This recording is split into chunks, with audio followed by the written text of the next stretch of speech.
We go now to Congressman Michael McCaul. He is the chairman of the House Foreign Affairs Committee. Good morning to you. Morning, Margaret. Thanks for having me.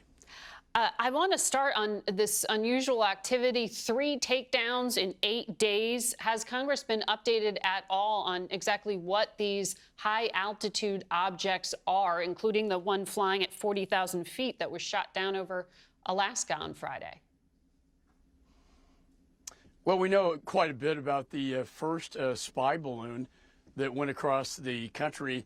With respect to the other 3 sightings, one was shot down over the coast of Alaska. Its recovery is in place right now to determine what exactly it was. Another flying object unidentified over Canada. We launched a set of F-22 to take that one down. The third object sighted was unidentified as well and was not deemed to be a threat, and so therefore was not shot down. It's unclear to me what these other 3 unidentified objects are. It could be space debris. It could be really, quite frankly, anything.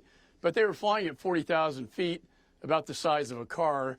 Maybe our awareness is a little bit keener now after that first spy balloon.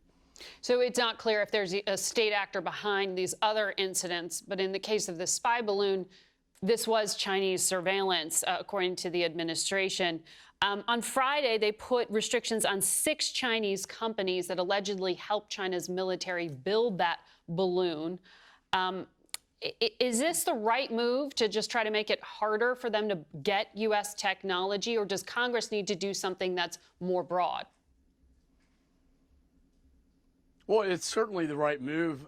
It will be one of my #1 priorities as the chairman of the Foreign Affairs Committee in this Congress to stop the export of technology to China that then goes into their most advanced weapon systems. In this case, a sophisticated spy balloon that went across 3 nuclear sites, I think it's important to say, in plain view of the American people. You know, in Montana, the Triad site, air, land, and sea nuclear weapons. In Omaha, this spy balloon went over our Strategic Command, which is our most sensitive nuclear site. It was so sensitive that President Bush was taken there after 9/11.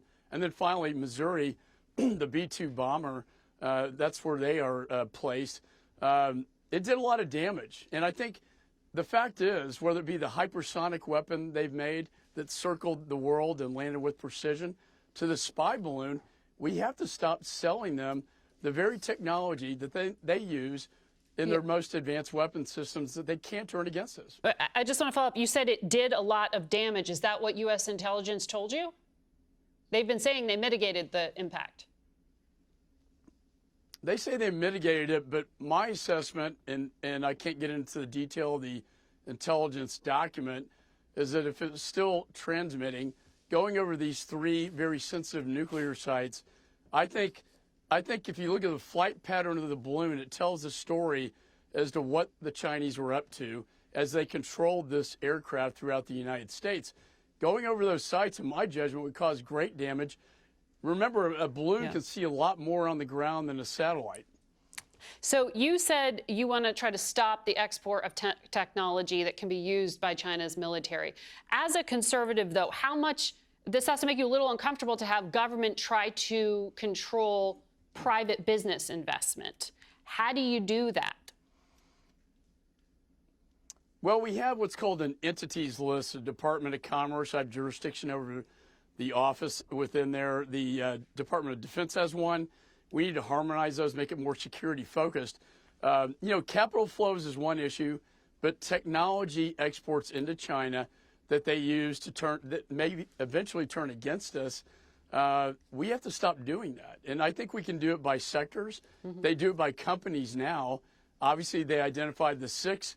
I think shockingly, when the balloon was recovered, it had American-made component parts in there with English on that. It was made, parts made in America that were put on a spy balloon from China.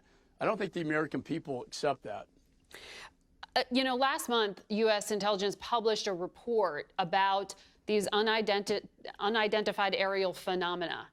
And it had about 500 incidents cumulative. Do you look at that report differently now? Is that the same as what we're seeing the Chinese spy balloon do?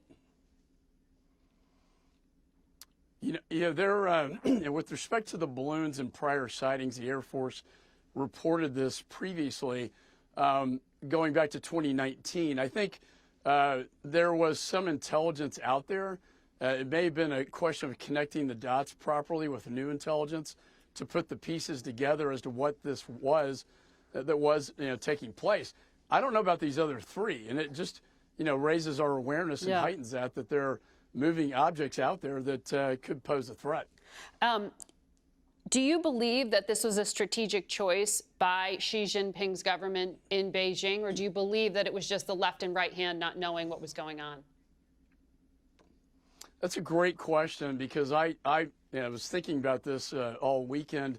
At first I looked at the trade winds, which could carry the balloon north into Canada and then down to the United States.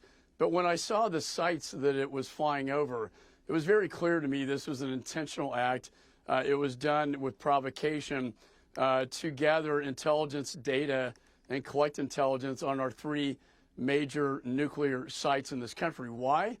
Because they're looking at what is our capability in the event of a possible future conflict in Taiwan. They're really assessing what we have in this country. I find it extraordinary, the timing of this flight as well, right before the State of the Union speech, and also, right before Secretary Blinken was scheduled to meet with Chairman Xi. I think it was very much an act of belligerence on their part, and perhaps they don't care what the American people think about that. Before I let you go, I want to ask you, you voted in the last Congress to provide a lot of assistance to Ukraine, but this past week, at least 10 of your members, Republican members, introduced a bill called the Ukraine Fatigue Resolution to try to cut off aid. How hard is it going to be to have a Republican-led House continue to help Ukraine? I still believe, Margaret, there are many on both sides of the aisle, majority of the majorities in support of this. We have factions on the left and right that do not support Ukraine. This was a Republican bill. That will probably continue. Right, and I do think, for me particularly, it's we have to educate where has the money gone. The audits that are in place right now, there are 4 of them on Ukraine funding, and we have to explain why is Ukraine so important. What happens in Ukraine impacts Taiwan and Chairman Xi. That China's aligned with Russia, Iran, and North Korea against freedom, democracy, and the West. And I think that's a debate we'll have, but I still feel very confident that we will give them the assistance they need. I'd like to see it faster so they can win this faster. So you think Matt Gaetz, Marjorie Taylor Greene, others who signed this need to be educated? Look, we took Marjorie Taylor Greene into a briefing. She was satisfied, I thought, with what the controls have been put in place on the spending, but I don't think that they will ever be persuaded that this cause is something that they would support. I think they have this false dichotomy that somehow we can't help Ukraine, beat back the Russians who invaded their country and secure the border.